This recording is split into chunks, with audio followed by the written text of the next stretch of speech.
itself. And so many times folk will walk up to me, whether it's in stores or different things, Pastor Lee, what's going on? It's nothing but the Bible being fulfilled. About the world would grow colder and colder. There would be wickedness and crookedness in high places. God didn't leave us ignorant. He warns us, but lets us know that no matter what's going on around us, we still have to be the salt of the earth. We have to do what's right. We have to let people see God in us and know that we're not perfect, not one of us. But we ought to try to live perfectly. We ought to live maturely. And if by chance God gives us a leadership role, we ought to carry that Christianity with us in that position. Amen, lights. As Christians, whether you know it or not, you're a leader. Yeah. Somebody's watching you. Somebody's watching your every move, your every talk. And they've got a spotlight on you. So you're a leader. And the truth be known, they are desiring to live like you live. Amen. Yeah, some folk won't tell you that. But that's why I say all the time, what God put on us, a lot of times when things get wrong, they come to you. They can't stand you on the job. They don't like you. They don't like your swagger. But yet still, when things go wrong, go ahead. They know who to come to quietly. Oh, yes. I call it the Nicodemus attitude. They will come to you at midnight and ask you, how did you handle so many things? How did you get through the loss of a loved one? How did you deal with it? And the thing is that God puts us in position to be leaders. And whether you know it or not, or whether you want to be unaccepted, you are a role model. As Charles Barkley says, I ain't nobody's role model. Well, if you're making the kind of money Charles is making, and if you're on TV as much as Charles was, one of those kids, and guess what? They buying his tennis shoes, you're a role model. Amen. And so we have to understand that God allows us as Christians to have high positions in your job. Even if you're retired, now some of us are blessed to be retired. God gave you a leadership. It wasn't always met with obedience or someone really trying to make your load easier, but you made it through. Amen. And so the reason why you made it through is you stayed with God. Amen. You let God guide you and lead you and do things the right way. And you know in your job you had many folk that you would love if they were standing on the side of a mountain. Help me, Holy Ghost. And they were almost to fall off. You wouldn't reach your hand out. Because they didn't treat you right on your job. Amen. I'm just being honest. I mean, every now and then, when you're working with folk, that sometimes you say, well, you know what? He says he wants to jump, I'm going to push. So we have to understand that leadership, to whom much, Matthew said, is given. Romans chapter 5, it says, to whom much is given, much is required. And so if we're in a leadership role, but what I want you to do today is know what not to do if God puts you in a leadership role. If God allows you to become a leader, he wants you to stay with him. So come and go with me to 1 Kings chapter 12.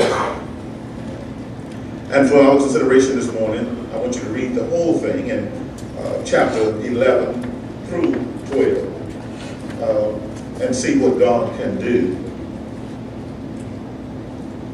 to leaders who don't follow his instructions. 1 Kings chapter 12, verses 1 through 10. Say, got it when you got it. Give you a few more minutes. 1 Kings chapter 12, verses 1 through 10. There? Okay, Rehoboam went to Shechem, for all Israel will come to Shechem to make him king. That was the center of I'll say, the capital for the children of Israel. And it came to pass when Jeroboam, the son of Nebat, who was yet in Egypt, heard of it, for he was fled from the presence of King Solomon, and Jehoram dwelt in Egypt, that they sent and called him, and Jehoram and all the congregation of Israel came and spake unto Rehoboam, saying, Thy father made our yoke grievous, now therefore make thou the grievous service of thy father, and his heavy yoke which he put upon us light, and we will serve thee. And he said unto them, Depart yet for 3 days, then come again to me. And the people departed. And King Rehoboam consulted with the old men that stood before Solomon his father while he yet lived, and said, How do ye advise that I may answer this people?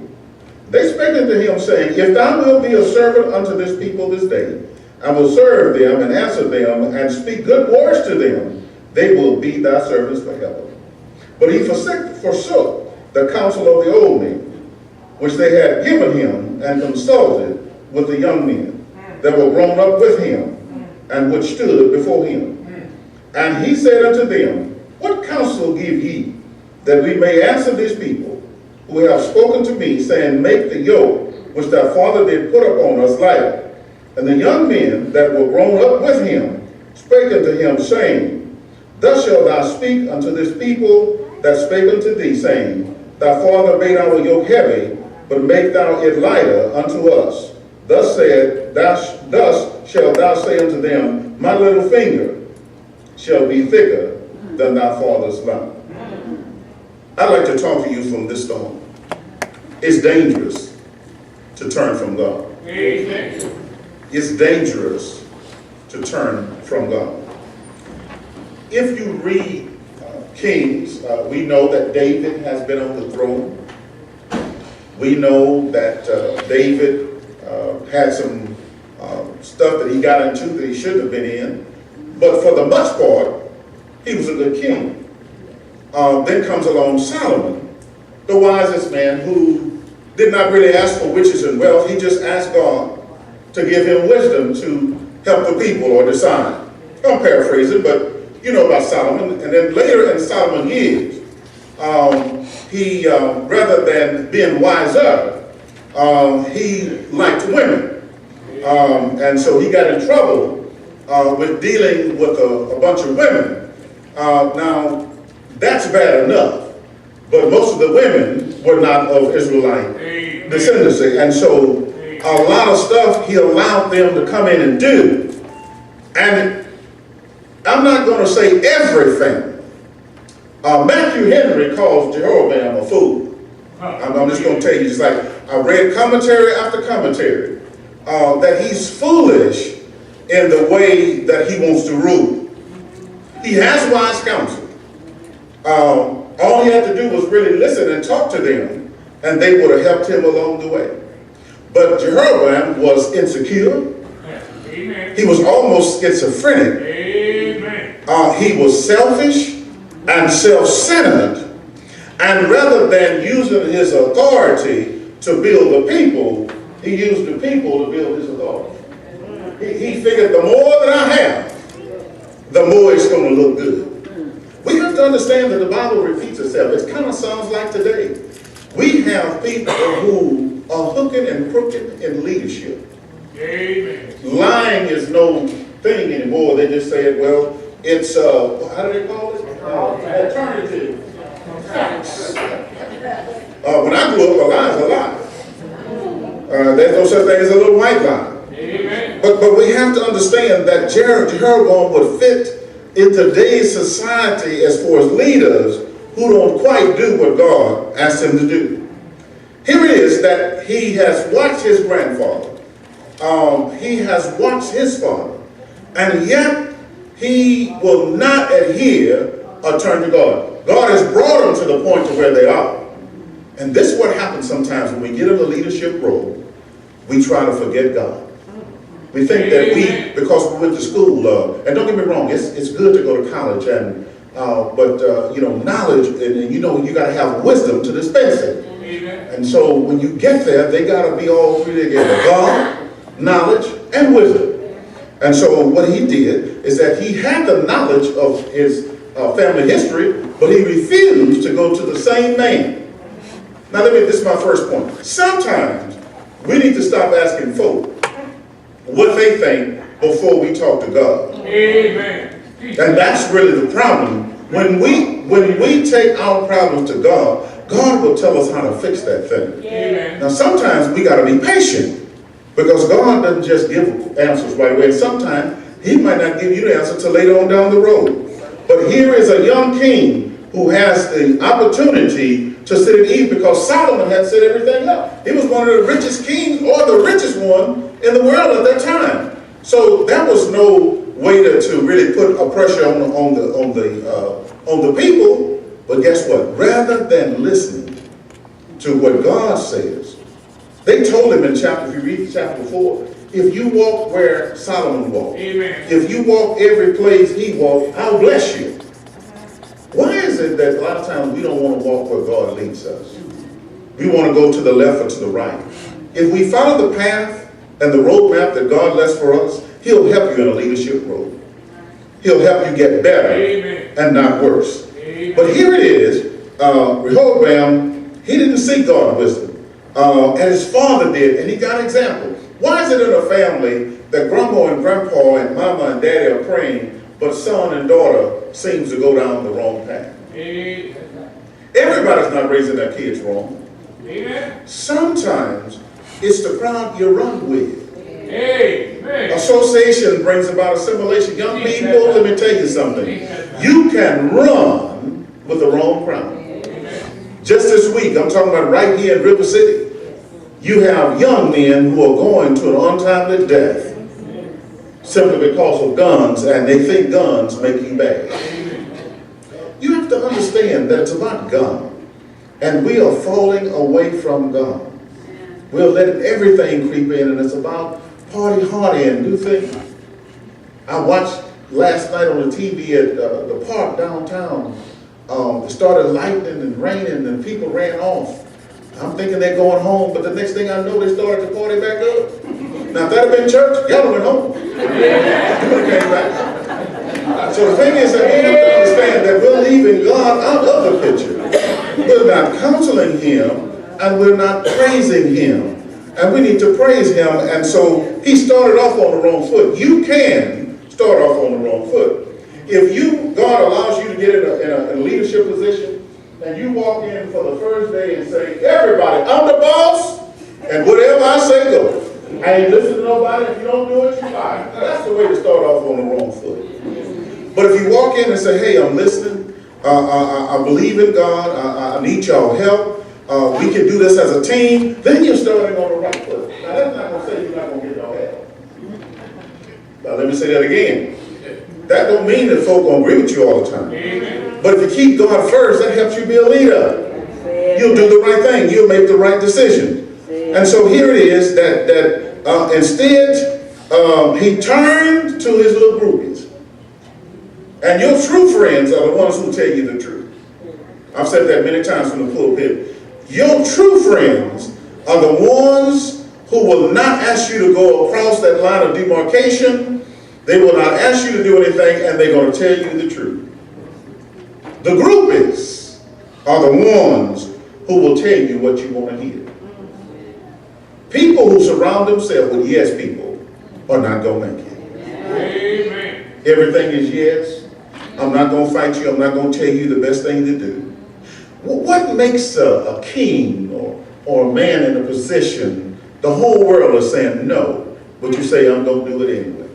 Turning away from God. When you don't go with God, guess what? Anything can happen. And so here it is, Jeroboam, it says that he's a fool. He won't listen. And a fool and his father, they're going to soon err. And when you err, what he's doing is headed to a racial divided unjust between the children of Israel and all of those surrounding people simply because he wants his own way. And people will take so much so long. Amen.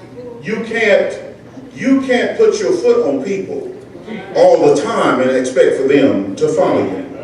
They followed David, they followed Solomon, but now the people is telling him, if you talk nice to them, if you relieve some of the, they talk about burdens, some of the tax burdens, some of the crops we've got to take, we're work hard and do that, and you come in and take more of it.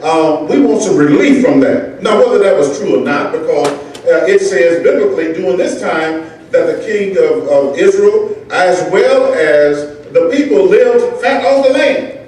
It was a time of peace, and so they were born, and so they saved up a lot of stuff. But now, whatever the reason was, the other people says, look, you need to give us some relief.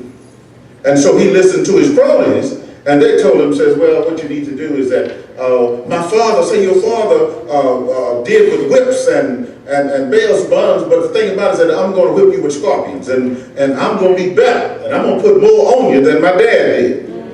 That's not wise. And the reason you would think that he would come back humbly is that Solomon was going to kill him because of what he had done, and he ran into Egypt. That's why I said he was in Egypt, and they called him out of Egypt. Maybe you learn some sense. Maybe when you come in, you know that we're not going to just take anything. And he came in with a baseball bat.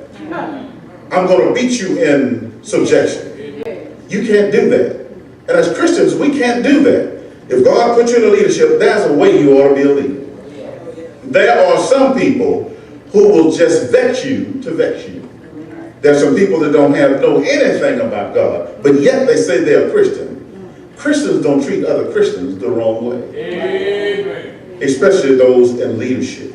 We have to understand that he turned to his little cronies, and they were young men. Now, that doesn't have to take away from young men, but a lot of times, young people see things differently than old folk. Amen.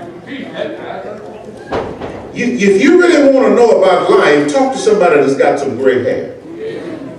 Or talk to somebody who's been on the battlefield on the road for a pretty good while. If you really want to know about life, talk to somebody that's in their 80s or 90s. Or that's late 70s. Talk to somebody who's been down the road you trying to go down. We were talking about it last night at Night Exposure, but the thing is that young people don't care nothing about this now. And I'm talking to all the young folk in the house. Mind you. That was a time when we went out at 8, and we were back in by 10:30, though. Yes. What's up with this going on at 12 and 1 o'clock? Amen. Talk to me. Talk to me. Look, there is nothing good out there at 1 o'clock. There is nothing good. And if you notice, most of the death has happened between 1 and 4 a.m. Everybody going to sleep. They're just not going out. I'm going to leave it alone. That's for another thing. Wise, wisdom, knowledge. There's so much happening out there, young people. There is nothing out there good. That's the most dangerous. Now, I've got to admit, I was out there. But the thing is that I tried to get in. How about you? Because see that too, that's when the Trump leave the club. And you see them going down the wrong way? Let me get back to my message. But anyway, as leaders, and we're talking about wisdom and listening to good wisdom and sound judgment in order to become a leader, because God has you tapped for a leader. You young people are taking on some tasks right now, doing things, Vacation Bible School, going to college, doing different things. God is grooming you for a leader. Yes. And you need to listen to wise counsel. Yes. At least listen to it and consider it. And here Jeroboam had good counsel. People with white hair and telling him how it would be, and the folk would accept you, but you're trying to alienate everybody just because you're a king. He says, some people who seek counsel today, he wanted somebody to tell him to do what he had already planned to do already. When folk ask you, say, what do you think about this? They've already got their mind made up. Yeah. They've already thought about it. That's like on the job. What do you think about it? How do you think we ought to shut this unit down? How do you think we ought to do this? And you tell them after, they tell them, say, well, this is the safest way. They say, well, no, let's go ahead and do it this way. What ask me? Amen. If you already gonna do it that way, why are you wasting my time? I still could be kicked up working my crossword puzzle. Why are you messing with me? If you already got your mind made up, you're going to do. And that's what's wrong today, is that some leaders will not listen to sound advice. Amen. Proverbs is full of it. You know, lean not unto your own understanding, but in all thy ways acknowledge him, and he will direct that path. You have to understand that God is looking for leaders to come to him. This is not the way to lead. I'm not saying you have to give everybody sugar and cotton candy. But my grandmother told me a long time ago, you can draw more flies with honey than you can with vinegar. And so we have to understand that God wants us to be a leader. He wants us to be a true leader, a confident leader, and then glorify him in the role. Go ahead. All of this stuff that Jeroboam is doing, he's not glorifying God. He's going away from God. And God has got the one to uphold him. And then he wonders why he loses his kingdom. Why it's divided? Because he's going along with those who say, yeah. Go ahead and do, we got your back. When you're doing wrong, it's sad to have somebody to be behind you when you know you're doing wrong.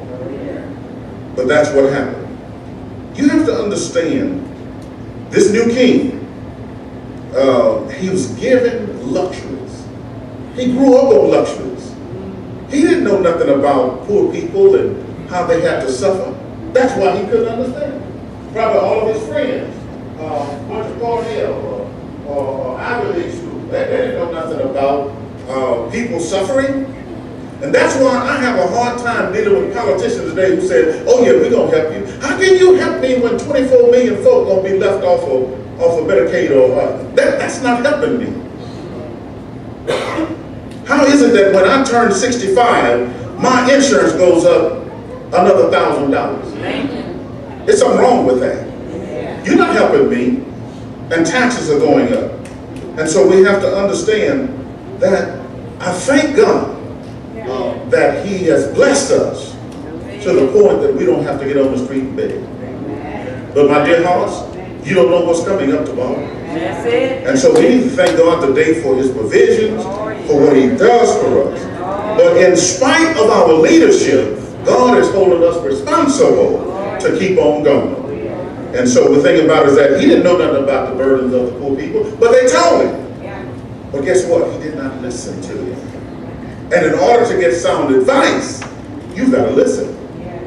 There's no sense in asking somebody, what do you think about it? And then don't want to listen. Or you argue with them that it's wrong. He says, we lead by serving, Matthew 20:20-28, and a true leader seeks to lighten the burden of other people, not put burden on them. Like Jeroboam did, he says, I'm going to heavy the load. I'm going to tax you double, I'm going to tax you more, and guess what? If you don't do it, I'm going to whip you. It sounded like Pharaoh. He had been to Egypt, you know. Yeah. And it sounded like he had a little Pharaohism in him, that he figured he could whip somebody into submission rather than talking to them. You have to understand that some people, when they get a position, they don't know how to deal with it. And the reason why, Sister Matthews, they can't deal with it is they're not ready for it. The reason they're not ready for it is because they don't have God in their life. If you don't have God in your life, you're not going to be a true leader. You might be a leader, but you're not going to be a true leader. Because if you work with people, you've got to love people.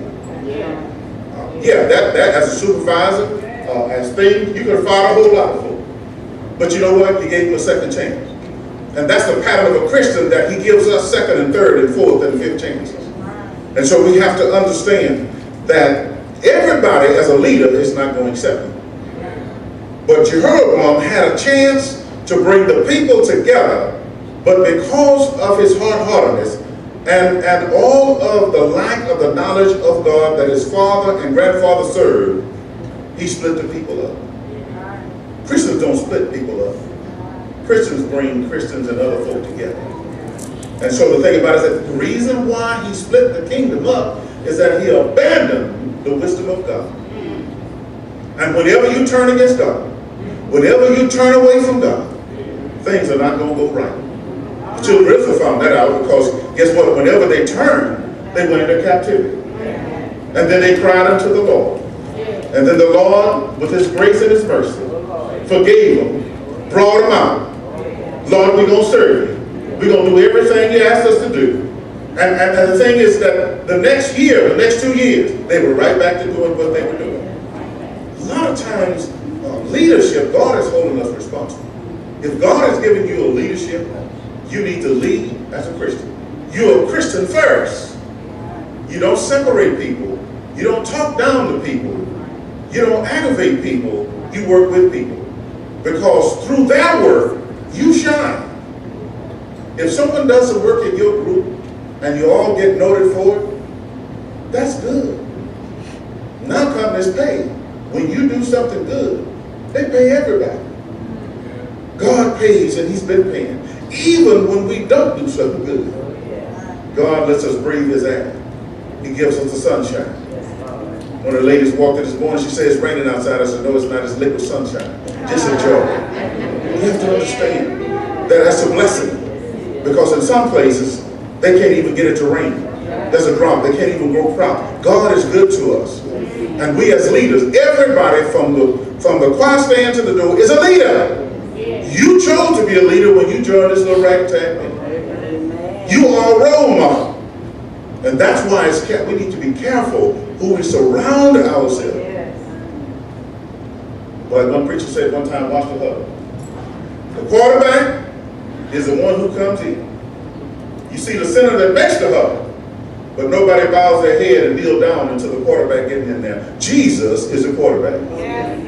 You can't move without him. You can't even run a pass pattern without Jesus. You can't run a play without Jesus Christ. And so Jeroboam, being a bad leader, has turned away from God and all of the good advice that he could have used just to have his own way. But look at Jesus. He comes into this world wrapped in swaddling clothes, in a manger that there was no room for him in the inn. He went for 3.5 years that he was here. He was a great leader. He did everything good, healed the sick, raised the dead, taught his disciples, worked miracles after miracles, and yet there was a lot of folk didn't like him. And they were out the Sanhedrin counter, who was religious folk, was out to set him back. Even one of the 12 turned their back on him. And that's what happened with Judas when he turned his back on Jesus, who was a mighty good leader, a mighty good comforter, a mighty good doctor in the sick room. He turned his back on him and sold him for 30 pieces. Don't tell me what folk will do. But Jesus, being the leader, says, nevertheless, I'm going all the way to the cross. The blood, it was the difference at Calvary. That Jesus knew that he had to give up his life so that you and I would have the right to the tree of life. What a leader. I'm going to gladly lay down my life. You don't take my life. I'm really free to give it to save the world. I'm going to give up my life. What a leader. And then we have audacity that don't want to praise him. We have audacity we don't want to thank him. Some of us got up this morning and didn't say thank you, Jesus, for another day. We have to understand that it's because of him that we have our being. If you're going to be a leader, but whatever you do in leadership, don't turn away from God. Keep God in your life 24/7, 365. Keep God. The old folks say, let your mind be stayed on Jesus. He's a mighty good leader. Yeah, he's a mighty good counselor. There is nothing like late in the midnight hour when things are running across your chest or pain in your legs or in your hip. Those who are 35 don't know nothing about what I'm talking about, but when you get on over the other side of about 43 to 45, you're going to start realizing that what you went to bed with, you might wake up with a catch in your giddy up. And it is good to have a talk with the Lord. Yes, Lord. He's a mighty good leader. Lord, which direction shall I go? And even, I'm this it up through, even if it looks crazy to you, if it looks that God is carrying you in the wrong direction, stay with it. Because the children of Israel leaving Egypt found that out. Pharaoh was behind them. The Red Sea is on the other side. And God tells Moses, turn them around. I know you're leaving and trying to get to the wilderness, he said, but turn around and head back toward the sea. God's leadership. And I'm pretty sure that y'all say, Lord, we all gonna die here today. But God has a way of setting up a plan. He's a leader. I trust him with whatever I'm trying to do. I trust him to lead me in the right path, because he says what I'm going to do is just take the victory. I'm going to snatch the victory out of Pharaoh's hand. You just follow what I say. And Moses, I want you to go toward the Red Sea. And Moses turned around, and I know the people were murmuring, but when they got to the Red Sea, mountains on both sides, the Red Sea is in front, Pharaoh's in the back. Pharaoh says, I got him right now, but Jesus has a plan. He is a military strategist, and he says, when Moses cries out, Lord, what are we going to do? He says, Moses, put it out here. He says, stretch it out over the sea. And Moses stretched out the rod, and the Red Sea parted. They walked through on dry land. Don't tell me he's not a good leader. He's a construction worker too. That he can build a highway through the Red Sea and nobody's shoes get muddy. I'm talking about a God who is awesome, who can do everything. He's a good leader. You want to know what to do? Follow Jesus. You want to know what to say? Follow Jesus. If you want to know what to tell somebody, consult Jesus. He's a good leader. And I'm telling you, if we stay with God, he's going to lead us on. Timothy say, I'm ready now. I'm ready to be offered up. He said, I fought a good fight. I finished my course. And what the good thing is, what's laid up for me is a crown of righteousness that I'm going to receive when my foot strikes Zion. And not only to me, but all of those who love the Lord. Isn't God awesome? He's understanding. And he's amazing.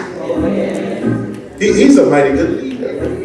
Have you ever, I gotta say this, have you ever decided to go home one way and your hair stood up and it says, go the other way? And you got home and heard the music, there was a big break on the road and you got around that. God is an awesome God. He's better than OnStar. He knows where you are. He knows where you're headed.